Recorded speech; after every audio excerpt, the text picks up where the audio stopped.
Messieurs, distingués internautes, bonjour et bienvenue ici au village. Je suis le docteur Jouya, c'est un honneur et un plaisir pour moi de faire encore cette vidéo. Alors, aujourd'hui, nous parlons de l'atrophie testiculaire ou encore de l'hypotrophie testiculaire. Lorsque les testicules diminuent de taille, on parle de atrophie testiculaire ou bien de hypotrophie testiculaire. Oui, c'est un problème que nous rencontrons de plus en plus. Il y a deux cas. Des testicules qui n'ont jamais grandi, qui sont restés petits. On va parler de cryptorchidie. Et cela peut être dû à une malformation congénitale. Une malformation congénitale, vous êtes né comme ça. Il y a la deuxième forme, les testicules étaient gros, avaient une taille normale, mais ont rétréci à cause des maladies. Oui, la première maladie, c'est la varicocèle. Le sang ne circule plus bien au niveau des testicules. Les testicules deviennent petits. L'autre, c'est un trouble hormonal. D'accord? La prolatine, l'hormone des femmes est trop sécrétée dans ton corps et tes testicules vont devenir petits. Est-ce qu'on peut soigner, monsieur Njoya? Oui, on peut soigner en fonction de l'étiologie. Si tu es né comme ça avec des petits testicules, on ne peut pas.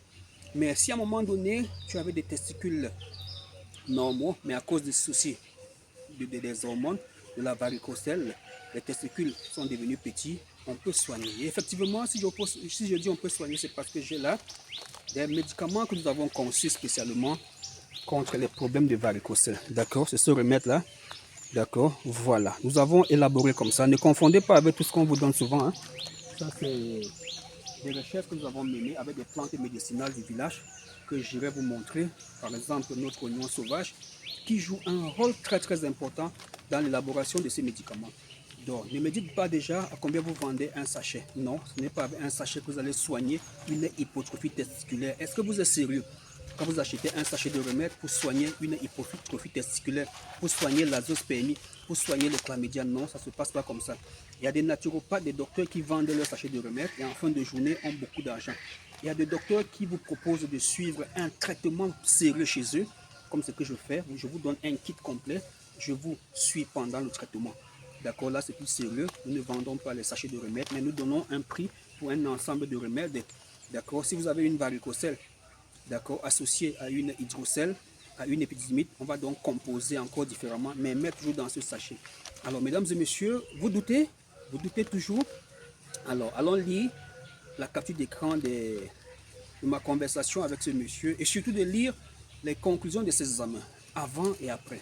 Qu'est-ce qui s'est passé avant? Allons lire. Et ça, c'est son échographie avant traitement.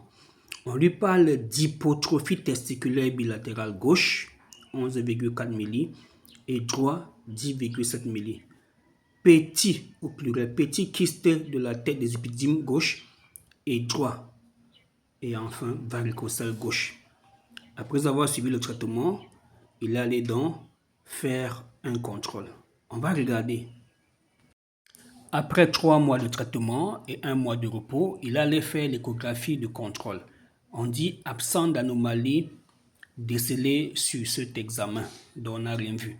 Oui, mesdames et messieurs, il est possible de soigner avec les remèdes traditionnels. Alors, mesdames et messieurs, qu'attendez-vous? Surtout messieurs, oui, c'est possible encore pour vous de résoudre ce problème d'azoospermie. Si la varicocèle est résolue, si l'hypotrophie testiculaire est résolue, alors les spermatozoïdes vont commencer à apparaître doucement. Ne pensez pas que vous irez vous faire opérer, sortir de l'hôpital et voir les spermatozoïdes. Non. Sauf dans le cas où les voies d'évacuation des spermatozoïdes étaient bloquées. Mesdames et messieurs, prenez le numéro WhatsApp, écrivez-moi. À bientôt.